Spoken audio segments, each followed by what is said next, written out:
अब सतपाल महाराज को अपनी जिंदा रहने के लिए भी, जैसे वो आजकल हमारे गांव में कुछ जाते ना, मैं आज अपने गांव आई हूँ तो रील बनाने का शौक, ऐसे महाराज भी चढ़ गया रील बनाने का शौक।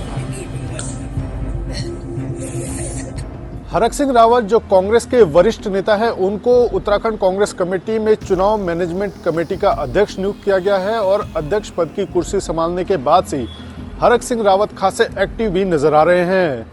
देहरादून में पदभार ग्रहण करने के बाद हरक सिंह इस वक्त गढ़वाल के दौरे पर हैं और गढ़वाल दौरे के दौरान वो जमकर भाजपा पर निशाना भी साध रहे हैं। कभी भाजपा सरकार में मंत्री रहे हरक सिंह रावत अब उत्तराखंड से भाजपा को उखाड़ फेंकने का दावा कर रहे हैं। साथ ही उनके निशाने पर तमाम वो मंत्री, वो पदाधिकारी हैं जो कहीं ना कहीं उनके भाजपा को सत्ता से बाहर का रास्ता दिखाने में आड़े आ सकते हैं।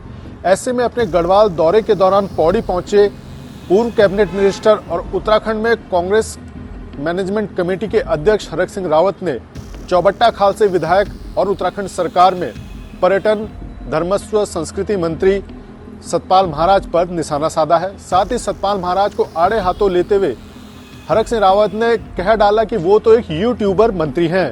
एक बड़ी बात उत्तराखंड कांग्रेस के वरिष्ठ नेता हरक सिंह रावत से भाजपा सरकार के या कहें उत्तराखंड प्रदेश के कैबिनेट मंत्री सतपाल महाराज पर निशाना साधने के दौरान कही गई है। था पौड़ी, जब पौड़ी सतपाल महाराज आता था पौड़ी में, गढ़वाल में, पूरे हिंदुस्तान में नाम था कि नहीं था सतपाल महाराज का। आज कोई नाम लेने वाला बचा? वो चौबट्टा खाल के लोग नहीं ले रहे, लोग तब ले रहे सतपाल महाराज का नाम जब वो जो है तेंदुआ जो है गढ़वा के बदल में थे, गुलदार तेंदी का नाम है, बाघ ही बोलते हैं। वैसे बाघ का पता है वो टाइगर को कहते हैं, वैसे बाघ टाइगर को कहते हैं। जब वो गुलदार लोग खा रहे तब लोग बोले भाई महाराज कहाँ, हमारा मंत्री कहाँ गया। अब क्या होगा, वो महाराज को वहां दिल्ली में बैठ के और देहरादून बैठ के कहीं मैं देख रहा हूँ, कभी ऐसा लाइव आता है जैसे हाँ मैं फोन कर रहा हूँ, ऐसे करता है। अरे क्या नौटंकी हुई है। अब सतपाल महाराज को अपनी जिंदा रहने के लिए भी, जैसे वो आजकल हमारे गांव में कुछ जाते ना, मैं आज अपने गांव आई हूँ रील बनाने का शौक, ऐसे वो महाराज भी चढ़ गया रील बनाने का शौक। मैं परसों देख रहा था वो सोशल मीडिया, आपने देखा नहीं देखा, वो फोन कर हाँ भाई डेपो साहब।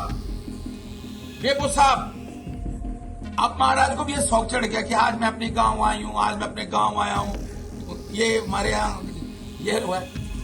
अरे सतपाल महाराज जी, तुमने अपना कद क्या ऐसे मंत्री पर ऐसे क्या लालच हो गया, तुम पे गाड़ी घोड़े की कमी है क्या महाराज के पास? एक गनर के लिए, गाड़ी घोड़े के लिए तुम मंत्री बने हो। आज हमें शर्म आ रही है, हम महाराज की जो दुर्दशा देख के आज हम पूरा पौड़ी जिला शर्मसार हो रहा है, पूरा गढ़वाल शर्मसार हो रहा है। अरे हमने तो महाराज को वो रुतबा देखा है कि दिल्ली में लाल किले पे उनका प्रवचन होता था तो लाखों लोग आते थे।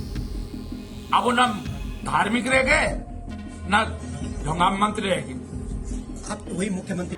पौड़ी जनपद में कार्यकर्ताओं के बीच बैठे डॉक्टर हरक सिंह रावत ने कैबिनेट मंत्री सतपाल महाराज पर निशाना साधते हुए कहा कि सतपाल महाराज को ढूंढना भी अब बड़ी बात हो चुकी है। उत्तराखंड की चौबट्टा खाल विधानसभा के जो लोग हैं सतपाल महाराज को लगातार ढूंढने की कोशिश करते हैं, लेकिन वो उन्हें तब याद आते हैं जब यहाँ पर कभी गुलदार का अटैक होता है या तो कुछ और चीजें निकलकर सामने आती है, नहीं तो जो सतपाल महाराज हैं वो ढूंढने से भी नहीं मिलते। और अब तो वो एक यूट्यूबर की भूमिका में नजर आते हैं। उनको भी नया नया शौक चढ़ा है कि यूट्यूब पर आए, रील बनाएं और जनता के बीच उसको भेजने का काम करें। हालिया वीडियो को लेकर भी हरक सिंह रावत ने सतपाल महाराज पर निशाना साधा कि कैसे सतपाल महाराज अपने फोन से डीएफओ को फोन लगा रहे हैं और उसका एक बकायदा वीडियो भी वायरल किया गया है। साफ है जिस तरह से हालिया दिनों में देखने में आया है कि लोग अपने गाँव में आते हैं, वहाँ की रील बनाते हैं, वीडियो बनाते हैं और फिर उसको सोशल मीडिया पर वायरल करते हैं। कुछ इसी भूमिका में सतपाल महाराज इस वक्त नजर आ रहे हैं। हरक सिंह रावत ने पुराने दिनों को भी याद किया कि कभी सतपाल महाराज का जलवा इतना होता था कि उनको सुनने के लिए लाखों लोग मौके पर मौजूद रहते थे, लेकिन आज की हालत यह है कि उनको पूछने वाला कोई नहीं है। अब ना तो वो पूरी तरह से धार्मिक रहे हैं और ना ही पूरी तरह से राजनीतिक। तो सीधे तौर पर देखा जाए तो उत्तराखंड मैनेजमेंट कमेटी की कमान मिलने के बाद से ही कांग्रेस के वरिष्ठ नेता हरक सिंह रावत खासे सक्रिय हो चुके हैं, पहाड़ के दौरे पर हैं और लगातार जनसंपर्क करते हुए भाजपा को सत्ता से बाहर निकालने की ये बात कर रहे हैं और सीधे तौर पर निशाना भी साध रहे हैं तमाम उन नेताओं पर जो कहीं ना कहीं दिक्कतें पैदा कर सकते हैं या फिर आज भाजपा के वरिष्ठ नेताओं में शामिल हैं। तो आने वाले समय में जब हरक सिंह रावत पूर्ण तरीके से सक्रिय होंगे और सीधे तौर पर 2027 के विधानसभा चुनाव से पहले जब पूरे एक्शन मोड या एक्टिव मोड में नजर आएंगे तो उसके बाद उनके निशाने पर कौन कौन होगा, क्योंकि कई बार हरक सिंह रावत इस बात के दावे कर चुके हैं कि उनके पास उत्तराखंड के सभी नेताओं की, चाहे फिर वो भाजपा के हो कांग्रेस के हो, सबकी पोल पट्टी और सबकी फाइलें उनके पास मौजूद हैं और समय आने पर वो इन सब का खुलासा भी करेंगे। अब सतपाल महाराज को अपनी जिंदा रहने के लिए भी, जैसे वो आजकल हमारे गांव में कुछ जाते ना, मैं आज अपने गांव आई हूँ तो रील बनाने का शौक, ऐसे महाराज भी चढ़ गया रील बनाने का।